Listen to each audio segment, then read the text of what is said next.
A Infecção da Possessão. Juntou muita coisa legal aí, hein? Eu achei que o Jesus fosse usar esse livro. Eu tô pegando como livro de referência um livro que eu sei que você gosta. Book of Wild Darkness. Book of Wild Darkness. Que é um livro oficial de Dungeons and Dragons do 3.5.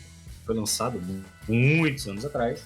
E é um livro de D&D que vem com alerta de 18 anos. Ele não é um livro... Ele é um livro com classificação indicativa para adultos. Aí, Marcelo... Tem um motivo. Mas você tá pegando o livro de indicação de 18 anos, mas tá falando isso aqui na live?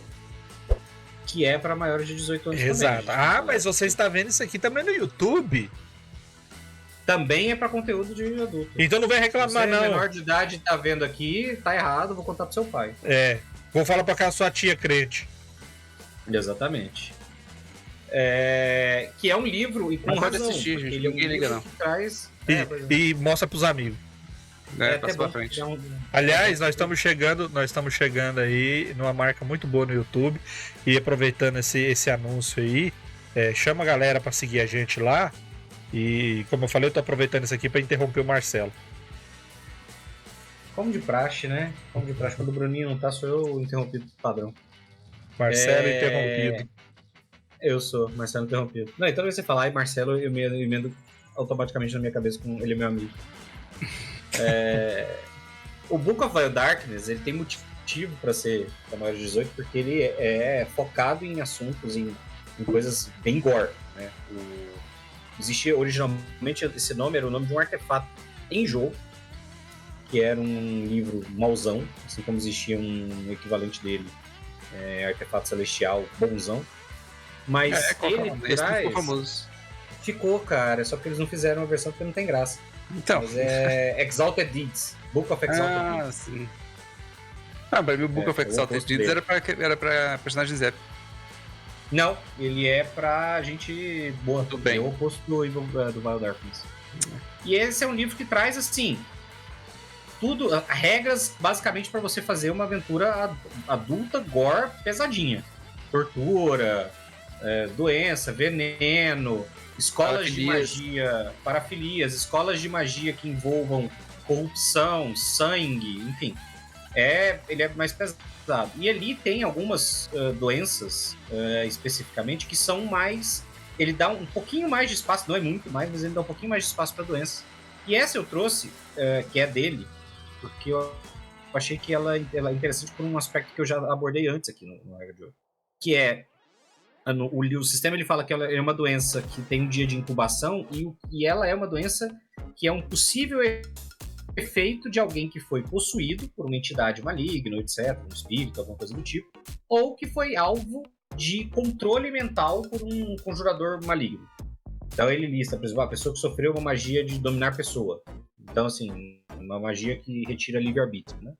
E aí ele fala que depois disso, se a pessoa começa a sofrer esse efeito, ela faz lá o teste de resistência, e se ela falha, ela começa a sofrer, ficar letárgica, ficar pouco responsiva, porque ela não consegue lidar com a ideia de ter tido essa presença externa, invasora, ocupando o mesmo corpo que a alma dela.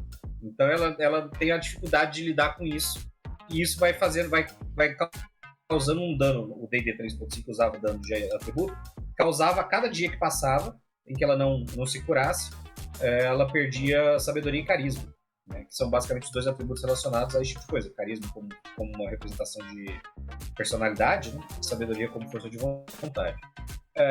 Pesadão, hein? Pesado. E aí, assim, todas as doenças do D&D 3.5, basicamente todos os dias, a ideia era, todo dia você fazia um teste de novo de fortitude. Se você passou, você não sofre efeito naquele dia. Se você falha, você sofre o dano.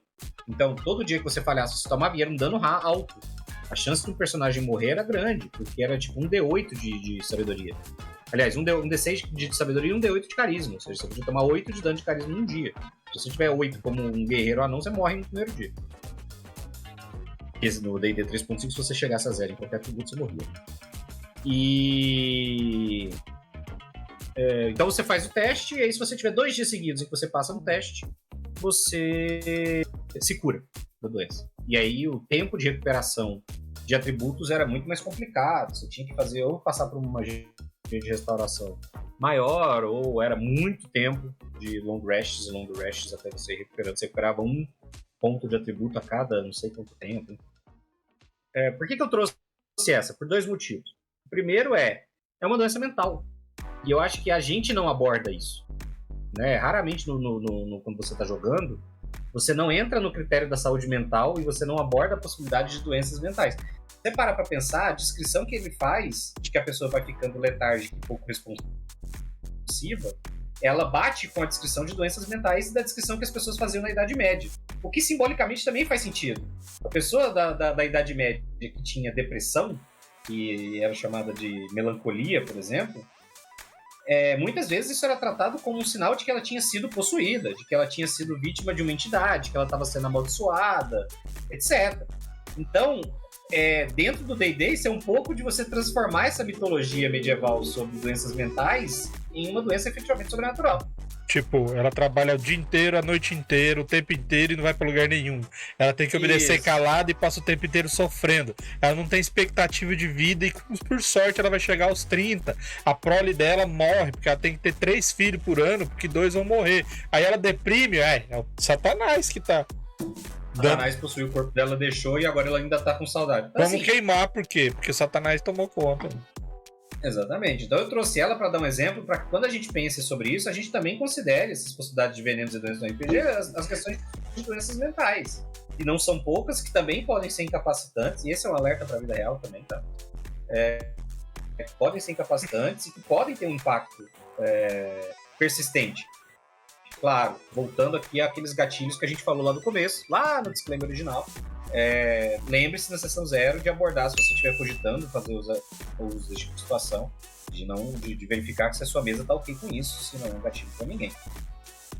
E o segundo aspecto que eu queria contar é o que eu já tratei aqui antes sobre o uso de magias de controle mental.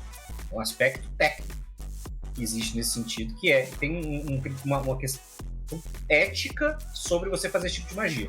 Então eu já defendi que existe esse ponto, você retirar o livre-arbítrio de outra pessoa, por melhor que seja a intenção do seu personagem, é uma coisa antiética e é uma coisa que tem que ser feita com parcimônia. E por isso eu acho que essa aqui pode ser um bom exemplo, uma boa ferramenta para você como mestre que quer lembrar os seus jogadores de que existe... Passou dois espíritos. Dois venenos na moto. 2 venenos na moto. Uma moto envenenada. Que os seus jogadores têm que ter essa preocupação.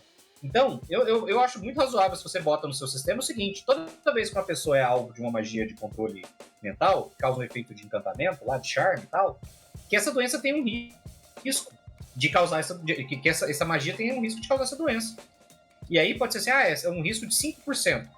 No dia seguinte, a pessoa sofreu uma magia de encantamento, ela tem 5% de chance de sofrer essa doença. Só que esse 5% é multiplicado pelo nível da magia. Então, se eu fiz uma magia de nível 1, que é só você é meu amigo e você vai me deixar passar, o guarda, que só tá fazendo o trabalho dele, tem 5% de chance. Mas se eu usar dominar a pessoa, que é uma magia de 5º nível, que eu retiro durante muito tempo o livre-arbítrio dessa pessoa, ela tem 25% de chance de desenvolver essa doença no dia seguinte. E aí, se daqui uma semana os seus jogadores ficam sabendo que aquele guarda que eles controlaram a mente para liberar o acesso morreu por causa do que eles fizeram, talvez eles pensem da vez, tipo, a gente realmente tinha que entrar no lugar lá para pegar o livro, não sei o que e tudo mais, mas morreu um inocente, que não tinha nada com a paçoca, e morreu por causa disso.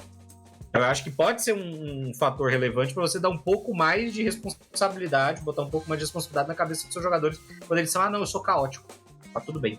E ele não vai sofrer nada, ele não vai morrer, ele só vai ficar temporariamente desabilitado. Não funciona assim. Engraçado, eu ia pegar uma doença que ela ia fazer mais ou menos isso aí, só que assim, numa escala menor, só que ela não ia falar sobre sobre essa reação quanto a um efeito. Ela ia simplesmente provocar situações de insanidade temporária em momentos de crise. E isso eu decidi não pegar exatamente por conta desse ponto mais delicado.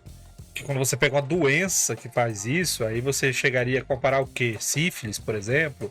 Ou essas doenças mais nervosas aí que pode... Doença da vaca louca, essas doenças mais brabas aí, que pode atrapalhar bastante.